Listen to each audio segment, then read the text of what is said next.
하나님 나라의 백성인 하백 여러분, 하백의 성경 아카데미에 오신 것을 환영합니다.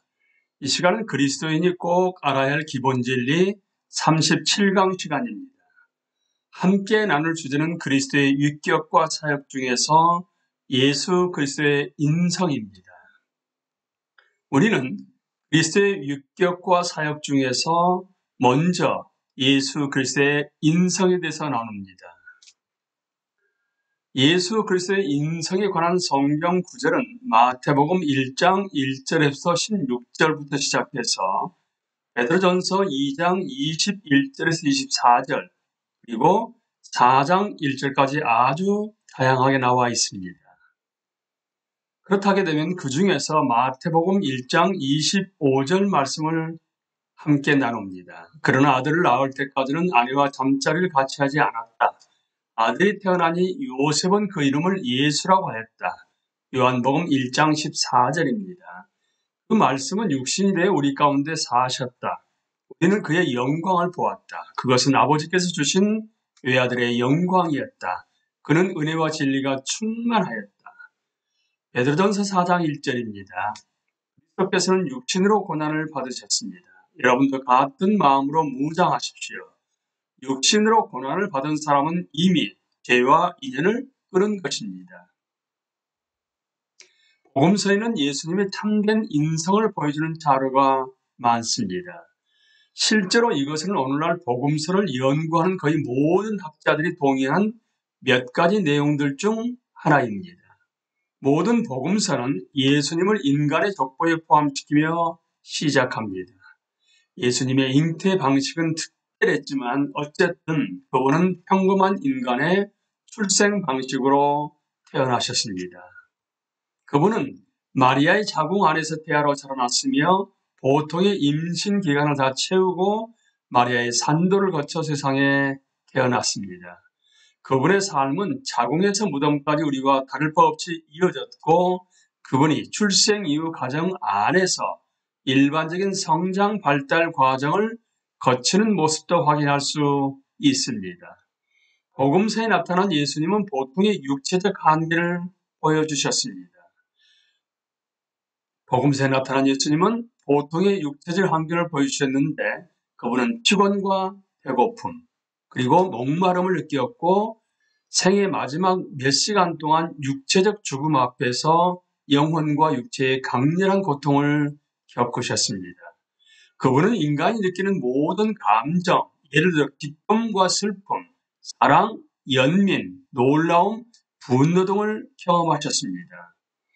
하나님의 아들이 인간의 감정을 갖지 않았다고 생각하는 사람은 실제로는 그분을 인간으로 인정하지 않는 것이다라고 깔뱅은 말합니다.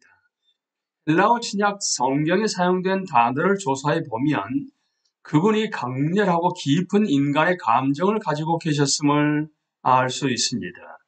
예를 들어 그분은 억제할 수 없는 슬픔으로 온 몸을 떨었고 끔찍한 좌절로 인해 절규하셨으며 집어삼키는 불처럼 맹렬한 분노를 나타내기도 하셨습니다.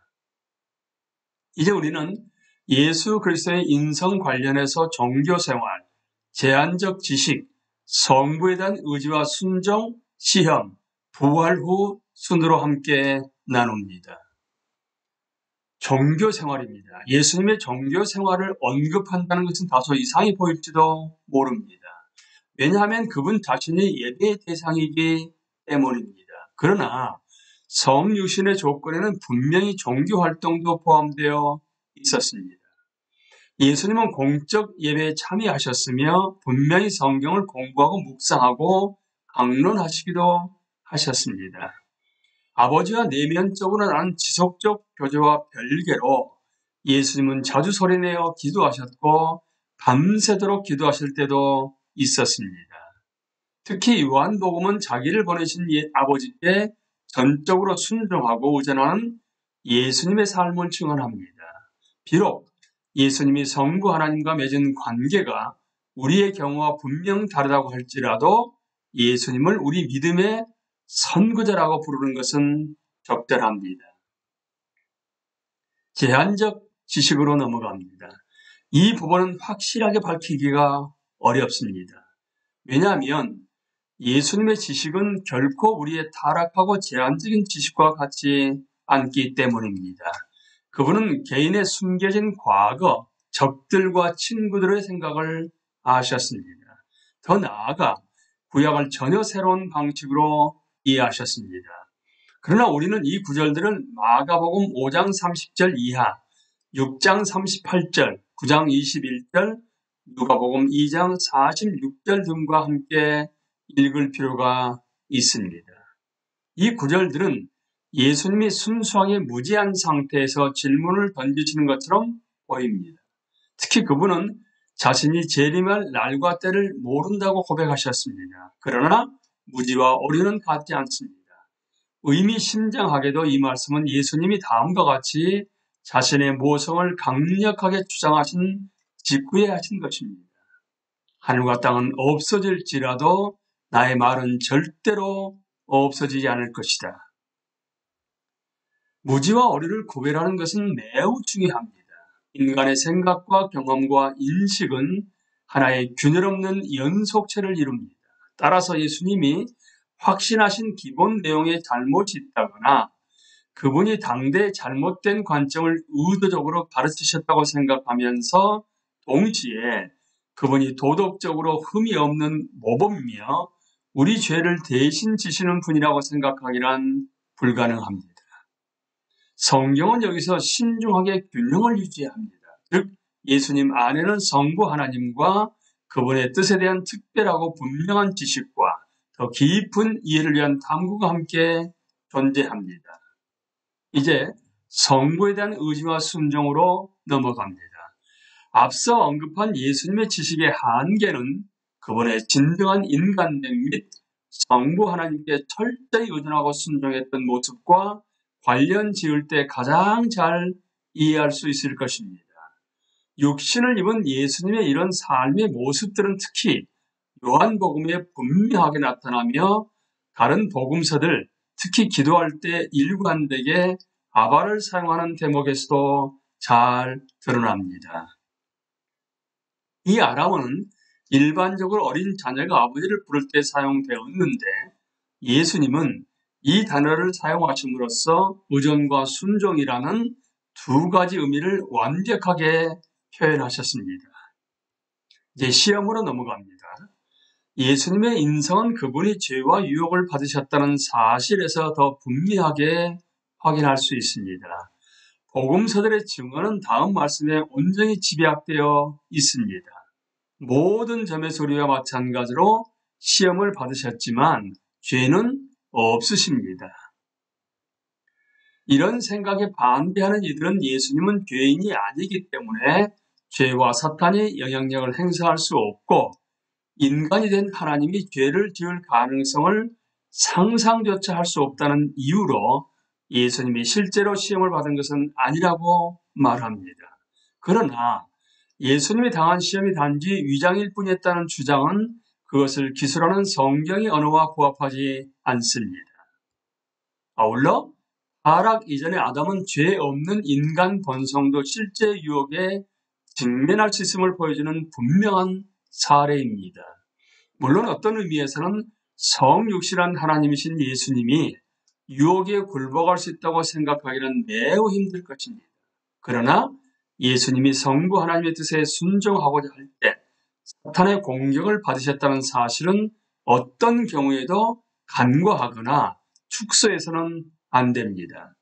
적군을 공격하려는 어떤 군대를 생각해 보십시오. 만약 이 군대가 적진 깊숙이 침투하여 결정적 순간에 적을 괴멸시킬 지원 부대를 갖지 못했다고 해서 정면 공격이 강력하지 않거나 공격의 성공 가능성이 낮다고 볼 수는 없습니다.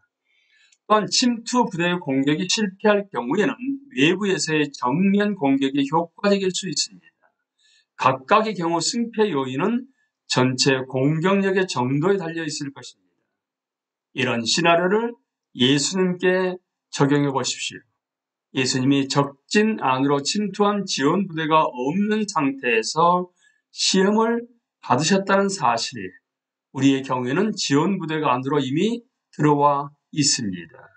그분이 우리와 비슷하거나 높은 강도의 공격을 받지 않았다는 뜻은 아닙니다. 우리가 감당하지 못할 시험을 허락하지 않으시고 피할 길을 내기 위해 하나님이 시험의 강도를 제한하신다는 바울의 언급은 여기서 매우 적절해 보입니다. 우리가 마주치는 시험은 하나님의 보호하시는 손길을 통해 걸러진 것입니다. 하지만 예수님이 당한 시험은 하나님에 의해 걸러지지 않았습니다. 우리 가운데 누가 40일간 밤낮 계속되는 시험을 감당할 수 있으며 하나님의 뜻을 회피하라는 유혹 앞에서 그 뜻을 행하기 위해 땀이 피가 되도록 골투할 수 있겠습니까? 온 힘을 다해 저항했던 사람만이 이 시험의 온전한 강도를 경험할 수 있을 것입니다. 예수님은 원죄와 무관하셨고 일생 동안 흠없이 사셨지만 진정한 인간으로서 우리가 결코 경험하지 못할 무게의 시험을 당하셨습니다. 이제 부활 후로 넘어갑니다. 예수님의 부활과 승천 사이의 기간은 그분의 신성을 분명하게 보여주는 증거라고 할 수 있습니다. 그러나 그분이 마리아와 도마, 베드로를 만난 장면은 가장 깊은 인간적 감수성과 연민을 보여줍니다. 그래서 십자가의 고난은 마치 그분과 인간 동료들을 더욱 가까이 결속시킨 사건처럼 보입니다. 지금까지 살펴본 예수님의 인성의 증거는 주로 사복음서를 출처로 한 것입니다. 하지만 신약의 나머지 책에서도 예수님의 진정한 인성에 대한 인상적 증거를 확인할 수 있습니다. 성경의 분명한 가르침은 그분 예수님이 어떤 존재이건 간에 그분은 인간이다라는 것입니다. 우리는 이 시간에 예수님의 인성과 관련해서 종교생활, 제한적 지식, 성부에 대한 의와 순종, 시험, 부활호까지 함께 나누었습니다. 강의를 마치겠습니다. 감사합니다.